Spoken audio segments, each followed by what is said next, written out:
आज से जो हम लोग द ऑफिसर्स अकेडमी के जो NCERT 360 आया है क्लास 6 से 12 तक का, तो इसमें जितना भी साइंस में जो भी जितने पेज हैं हम इस सभी पेज को एक तरफ से पढ़ने वाले हैं। तो चलिए शुरू करते हैं इस वीडियो को।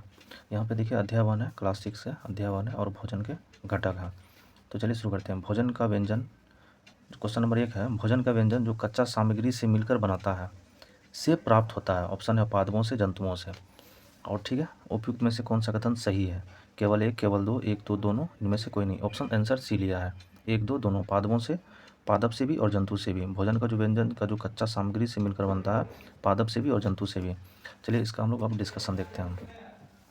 दिया हुआ हम जानते हैं कि प्रत्येक व्यंजन एक या एक से अधिक प्रकार की कच्ची सामग्री से बना होता है या जंतुओं से मिलते हैं। इस कच्ची सामग्री के संगठक क्या है? इस कच्ची सामग्री में हमारे शरीर के लिए कुछ आवश्यक घटक होते हैं। इन घटकों को हम पोषक कहते हैं। हमारे भोजन में मुख्य पोषक कार्बोहाइड्रेट, प्रोटीन, वसा, विटामिन तथा खनिज लवण है। इसके अतिरिक्त हमारे भोजन में रुक्षांश तथा जल भी शामिल है, जिनकी हमारे शरीर की आवश्यकता है। अगला क्वेश्चन है, हमारे भोजन में मुख्य पोषक पदार्थ निम्न में से कौन सा है? Option A carbohydrate, option B protein, option C वसा, ऑप्शन डी इनमें से कोई नहीं। तो इसका जो आंसर है, ऑप्शन आंसर लिया है डी, इनमें से सभी। इसका डिस्कशन है, कच्ची सामग्री में हमारे शरीर के लिए कुछ आवश्यक घटक हैं। इन घटकों को हम पोषक कहते हैं। हमारे भोजन में मुख्य पोषक कार्बोहाइड्रेट, प्रोटीन, वसा, विटामिन तथा खनिज लवण है। इसके अतिरिक्त हमारे भोजन में रुक्षांश तथा जल भी शामिल है, जिनकी हमारे शरीर को आवश्यकता है। अगला है, हमारे भोजन में मुख्य पोषक पदार्थ निम्न में से कौन है? कार्बोहाइड्रेट, प्रोटीन, वसा। कुल दिया हुआ 1 3 1 2 2 3 1 2 3। ऑप्शन आंसर बी लिया है 1 2। लेकिन यहाँ पे देखिए मुख्य पोषक पदार्थ है और यहाँ पर देखिए हमारे भोजन में मुख्य पोषक जो है कार्बोहाइड्रेट, प्रोटीन, वसा, विटामिन तथा खनिज लवण है। जहाँ तक हमको लग रहा है उसमें ऑप्शन डी होना चाहिए। एक बार आप लोग देख लीजिएगा। आगे जो है इसका डिस्कशन भी दिया हुआ है, कच्ची सामग्री में हमारे शरीर के लिए कुछ आवश्यक घटक होते हैं। इन घटकों को हम पोषक कहते हैं। हमारे शरीर में मुख्य पोषक प्रोटीन, वसा, विटामिन तथा खनिज लवण है। प्रोटीन, वसा भी है और कार्बोहाइड्रेट भी है। ठीक है, अच्छा 2 और 3, आंसर बी 1 और 2 नहीं। एक बार इसको देख लीजिएगा। जल भी शामिल जो हमारे शरीर के लिए आवश्यकता है। अगला है कार्बोहाइड्रेट, चौथा नंबर, कार्बोहाइड्रेट, प्रोटीन एवं वसा के परिरक्षण के लिए निम्नलिखित विलयनों में किसका उपयोग करते हैं? इनमें से सभी का उपयोग करते हैं। आयोडीन, कॉपर सल्फेट और कास्टिक सोडा। एक बार फिर से देखिएगा, जो कार्बोहाइड्रेट, प्रोटीन एवं वसा के जो परिरक्षण के लिए निम्नलिखित विलयनों में किसका प्रयोग करते हैं? कॉपर सल्फेट, आयोडीन और कास्टिक सोडा का प्रयोग करते हैं। इसका जो है डिस्कशन, कुछ साधारण विधियों से हम यह जान सकते हैं कि कच्ची सामग्री या पके हुए भोजन में कौन सा एक या अधिक पोषक उपस्थित है। कार्बोहाइड्रेट, प्रोटीन तथा वसा के परिरक्षण अन्य पोषकों के परिरक्षणों की अपेक्षा सरल है। आइए हम इन परीक्षणों को सारणी 1.2 में लिखें। इन परीक्षणों को करने के लिए आपको आयोडीन, कॉपर सल्फेट तथा कास्टिक सोडा विलयनों की आवश्यकता होगी। आपको कुछ प्रश्नावलियाँ तथा एक ड्रॉपर की भी आवश्यकता होगी। अगला, भोजन में उपस्थित भोजन उपलब्धता हेतु निम्नलिखित में से सही विकल्प का चयन करें। ऑप्शन है, परिरक्षण करने के बाद कार्बोहाइड्रेट का रंग बैंगनी हो जाता है, परिरक्षण करने के बाद प्रोटीन का रंग काला हो जाता है, परिरक्षण करने के बाद वसा का रंग नीला हो जाता है। प्रोटीन अगर ठोस के रूप में हो तो परीक्षण के पहले उसे चूर्ण या पेस्ट बनाना होता है। ऑप्शन डी सही हो जाएगा। देखिए क्वेश्चन है, भोजन में उपस्थित भोजन उपलब्धता हेतु निम्नलिखित में से सही विकल्प का चयन करें। अगर प्रोटीन ठोस के रूप में है तो उसके पहले चूर्ण या पेस्ट बनाना होता है। ठीक है, लेकिन ये तीनों गलत है। ऑप्शन 4 जो है सही है। इसका डिस्कशन है, प्रोटीन के परिरक्षण के लिए किसी खाद्य पदार्थ की थोड़ी मात्रा लीजिए जिस खाद्य पदार्थ का परिरक्षण करना है। यदि वह ठोस है तो पहले उसका पेस्ट अथवा चूर्ण बनाने की आवश्यकता है। अगर प्रोटीन पहले से सॉलिड फॉर्म में है, ठोस फॉर्म में है, तो उसको जो है पेस्ट या तो उसको चूर्ण बनाने में आवश्यकता है। उसके बाद ही उसका परीक्षण किया जाएगा। खाद्य पदार्थ की थोड़ी मात्रा को पीसकर या मसलकर उसके चूर्ण को एक साफ प्रणाली में डाल दें और 10 बूंद जल डालकर उसे अच्छी तरह हिलाएं। ठीक है, तो अगला क्वेश्चन है, निम्नलिखित में से किसे ऊर्जा देने वाला भोजन कहते हैं? प्रोटीन युक्त भोजन, वसा युक्त भोजन, कार्बोहाइड्रेट भोजन। तो ऑप्शन बी जो है वसा युक्त भोजन और कार्बोहाइड्रेट भोजन को जो है ऊर्जा देने वाला भोजन कहते हैं। ठीक है, और हालांकि वसा में जो है ज़्यादा ऊर्जा प्राप्त होता है। इसका डिस्कशन हम लोग देखते हैं। कार्बोहाइड्रेट मुख्य रूप से हमारे शरीर को ऊर्जा प्रदान करते हैं। वसा से भी ऊर्जा मिलती है। वास्तविक यह है कि कार्बोहाइड्रेट की तुलना वसा की समान मात्रा से हमें अधिक ऊर्जा प्राप्त होती है। वसा और कार्बोहाइड्रो युक्त भोजन को ऊर्जा देने वाला भोजन भी कहते हैं। वसा और जो है कार्बोहाइड्रेट युक्त जो भी भोजन होता है उसको ऊर्जा देने वाला भोजन कहते हैं। समान मात्रा में कार्बोहाइड्रेट एवं वसा लेने पर ऊर्जा किसमें सर्वाधिक मिलेगी? तो वसा में, अभी जस्ट बताएं बोले भी थे, समान मात्रा में कार्बोहाइड्रेट एवं वसा लेने पर ऊर्जा किसमें सर्वाधिक मिलेगी, तो वसा में मिलेगी। कार्बोहाइड्रेट जो है मुख्य रूप से हमारे शरीर को ऊर्जा प्रदान करते हैं, वसा से भी ऊर्जा मिलती है। वास्तविक यह है कि कार्बोहाइड्रेट की तुलना में वसा की समान मात्रा से हमें अधिक ऊर्जा प्राप्त होती है। वसा और कार्बोहाइड्रेट युक्त भोजन को ऊर्जा देने वाला भोजन भी कहते हैं। चित्र 1.3 तथा 1.4 आगे देखते हैं चित्र में। अब हम लोग आगे पेज को देखते हैं।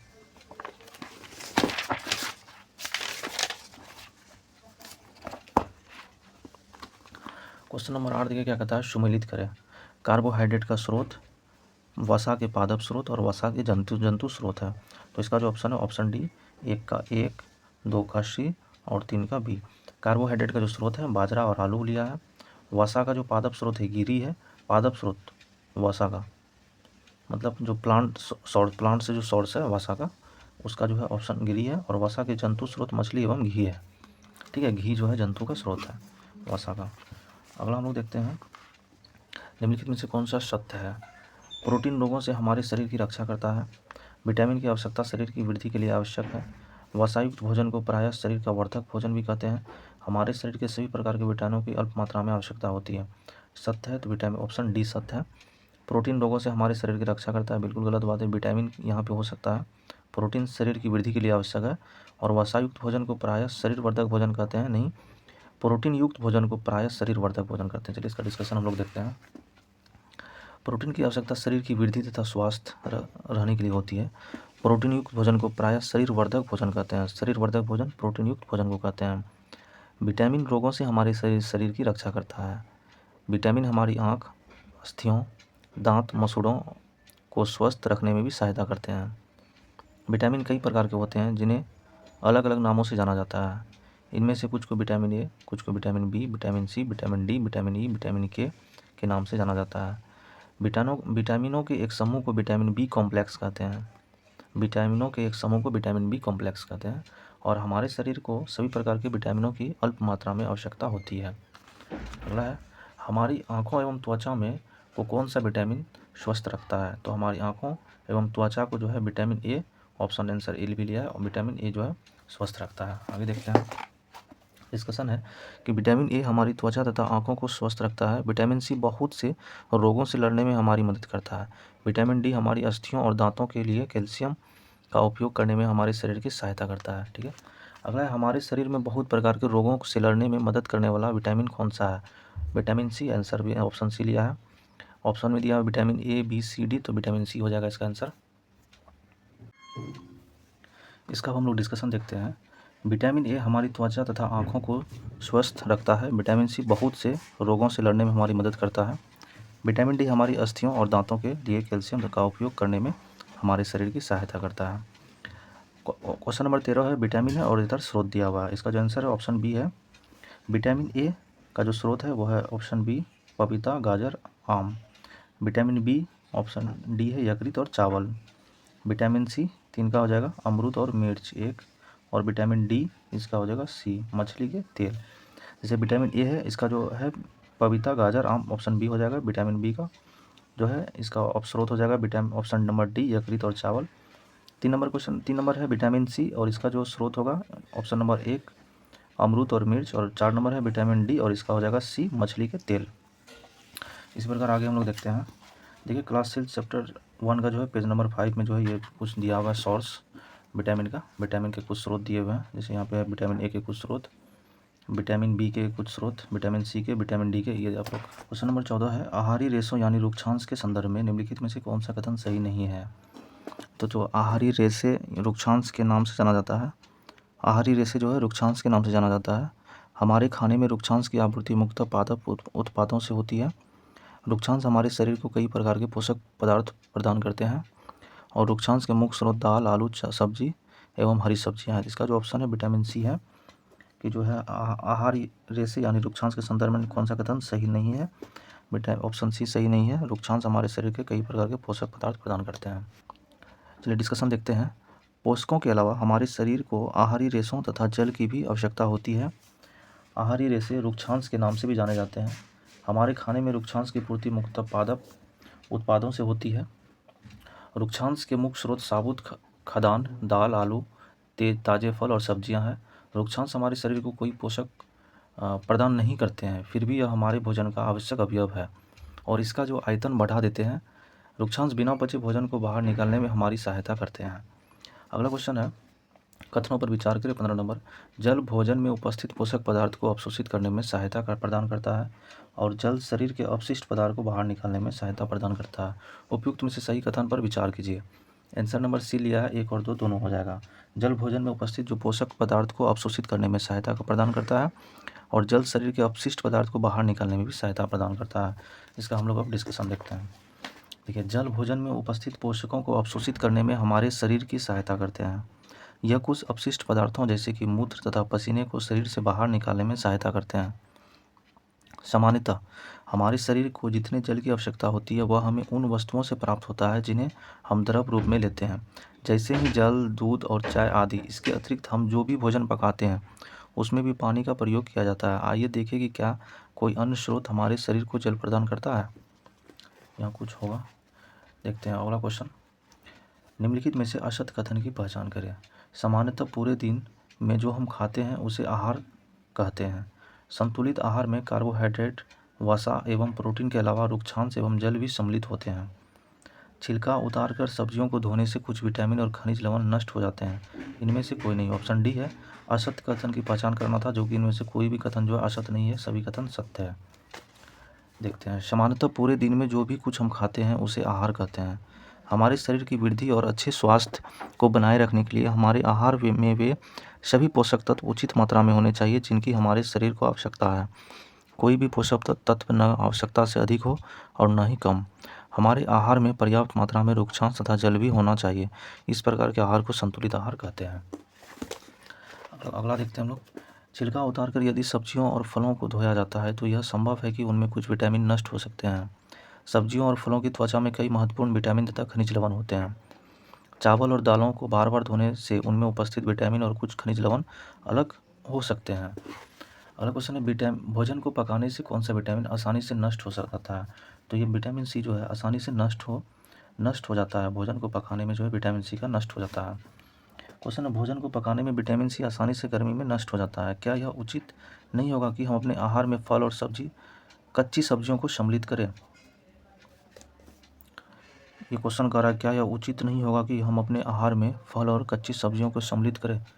कर सकते हैं, कहीं नहीं। हमारे भोजन में वसा की मात्रा अधिक होने पर शरीर पर क्या प्रभाव पड़ेगा। हमारे भोजन में वसा की मात्रा अधिक होने पर शरीर पर क्या प्रभाव पड़ेगा। आंसर लिया है ऑप्शन ए, शरीर मोटापा का शिकार हो जाएगा। जैसे ही वसा का मात्रा बढ़ेगा शरीर में जो है मोटापा का शिकार हो जाएगा। शरीर पतला हो जाता है, जो गलत बात है। शरीर ऊर्जावान हमेशा बना रहेगा, नहीं। शरीर का लंबाई रुक जाती है, गलत बात है। ठीक है। इसका जो डिस्कशन है, बूझों ने सोचा कि हर समय वसायुक्त खाना ही सर्वोत्तम भोजन है। कोई व्यक्ति का नाम है या किसी बच्ची का नाम होगा। बूझों ने सोचा कि एनसीईआरटी में है ये, सोचा कि हर समय वसायुक्त खाना ही सर्वोत्तम भोजन है। 1 कटोरी कार्बोहाइड्रेट युक्त भोजन की अपेक्षा 1 कटोरी वसायुक्त भोजन अधिक ऊर्जा देगा। अतः उसने तली हुई चीज़ें, समोसा, पूरी, मलाई, रबड़ी, पेड़ा आदि प्रचुर वसायुक्त भोजन ही खाया और इसके अलावे कुछ नहीं खाया। इतना अधिक वसायुक्त भोजन खाना हमारे लिए बहुत हानिकारक हो सकता है। हमारे भोजन में वसा की मात्रा अत्यधिक मोटापे का कारण बनती है। ठीक है, हमारे भोजन में वसा की मात्रा को अत्यधिक खाना मोटापे का कारण बनता है। निम्नलिखित में से प्रोटीन की कमी से कौन कौन से रोग हो सकते हैं। वृद्धि का अवरुद्ध होना, चेहरा पर सूजन, त्वचा की बीमारी एवं पेचिश संबंधी बीमारी। ऑप्शन बी लिया है, कथन 2 और 3 सही है। मतलब वृद्धि का जो अवरुद्ध होना ये सही है, चेहरा पर सूजन होना ये सही है, त्वचा की बीमारी एवं पेचिश संबंधी बीमारी प्रोटीन की वजह से नहीं होता है, प्रोटीन की वजह से नहीं होगा। ठीक है, इस तरह ऑप्शन नंबर बी 2 और 3 सही है। इसका यदि कोई व्यक्ति अपने भोजन में पर्याप्त प्रोटीन नहीं ले रहा है तो उसे कुछ रोग हो सकता है, जैसे वृद्धि, ग्रोथ का अवरुद्ध होना, चेहरे पर सूजन, बालों के रंग का उड़ना, त्वचा की बीमारियां और पेचिश आदि। अगर वृद्धि, जैसे कि इसमें ऑप्शन डिस्कशन दिया, यदि कोई व्यक्ति अपने भोजन में पर्याप्त प्रोटीन नहीं ले रहा है तो उसे कुछ रोग हो सकते हैं, जैसे वृद्धि का अवरुद्ध होना ऑप्शन में है, चेहरे पर सूजन होना ऑप्शन में भी है, बालों का रंग उड़ना ये नहीं है, त्वचा की बीमारियां एवं पेचिश आदि है। तो इसका मतलब इसमें तीनों हो सकता है, 1 2 3 हो सकता है, लेकिन ऑप्शन आंसर बी लिया है, कथन 2 और 3, इसमें सभी कथन सच होगा। अगला है जो है, निम्न में से अरक्तता किसकी कमी से होती है। अरक्तता जो है वो लोहा की कमी से होता है। ऑप्शन में दिया हुआ कैल्शियम, लोहा, विटामिन और आयोडीन। तो लोहे की कमी से होता है। विटामिन और खनिज लवणों के अभाव के कारण होने वाले कुछ रोग या विकार, आगे देखते हैं। देखिए इसमें दिया हुआ विटामिन और खनिज अवभाजन ये रोग या विकार जिसको बोलते हैं, और लक्षण मतलब इसकी कमी से कौन सा बीमारी होता है उनको देखते हैं। देखिए विटामिन ए की कमी से क्षीणता या दृष्टिहीनता आँख से संबंधित है। कमज़ोर दृष्टि, अंधेरे रात में कम दिखाई देना, कभी कभी पूरी तरह से दिखाई देना बंद हो जाना। इसी तरह विटामिन B1 है बेरी, जिसमें दुर्लभ पेशियों और काम करने की ऊर्जा में कमी। विटामिन सी है अस्कर्बी, मसूड़ों से खून निकलना, घाव भरने में अधिक समय का लगना। विटामिन सी की कमी से अस्कर्बी। विटामिन B1 बेरी, विटामिन B1 बेरी याद रखिएगा। विटामिन ए क्षीणता दृष्टिहीनता। विटामिन डी से रिकेट्स, अस्थियों का मुलायम होकर मुड़ जाना। कैल्शियम की कमी से अस्थियां और दंत का क्षय होना, कमजोर अस्थियां और दंत क्षय। आयोडीन से घेगा, जिसको क्वाइटर बोलते हैं, गर्दन की ग्रंथि का फूल जाना। बच्चों में मानसिक विकलांगता, ये भी जो है आयोडीन की कमी से होगा। और लो से रक्तता होता है, जो कि लक्षण है कमजोरी का। आगे देखिए क्वेश्चन है 21 नंबर, ग्वाइटर रोग किसकी कमी से होता है? तो अभी जस्ट देखिए ग्वाइटर जो आयोडीन की कमी से होता है, जिसको हम लोग घेगा बोलते हैं। ठीक है, अब है क्लास 6 का चैप्टर 1 पेज नंबर 9 का जो देखते हैं हम लोग दिखा उपयुक्त सारणी 1.3 देखें। 22 नंबर क्वेश्चन है, अस्थियां एवं दंत क्षय किसकी कमी से होता है? तो कैल्शियम की कमी से होता है। अभी जस्ट देखे हैं अस्थियां एवं दंत क्षय कैल्शियम की कमी से होता है। आंसर कहता है सुमेलित कीजिए है, विटामिन दिया हुआ है। और 23 नंबर क्वेश्चन में कमी से होने वाला रोग दिया हुआ है। इसमें सुमेलित करने के लिए कहता है विटामिन ए है। विटामिन ए जो है दृष्टि क्षीणता, ए नंबर हो जाएगा। दूसरा नंबर में है विटामिन B1। विटामिन B1 से जो होता है वो अभी जस्ट देखें हम लोग बेरी होता है, तो इस तरह सी हो जाएगा, ए सी ऑप्शन हो जाएगा बी नंबर। और देखिए विटामिन सी है, तो इसका जो 3 नंबर है विटामिन सी, इसका जो ऑप्शन हो जाएगा वो बी हो जाएगा, अस्कर्बी। और विटामिन डी है 4 नंबर में, और इसका जो ऑप्शन हो जाएगा डी हो जाएगा, रिकेट्स। इस तरह से मिला लीजिएगा A C B D। अगला है 24 नंबर है, दुर्लभ पेशियां एवं काम करने की ऊर्जा में कमी किस विटामिन की कमी से होता है? Vitamin B1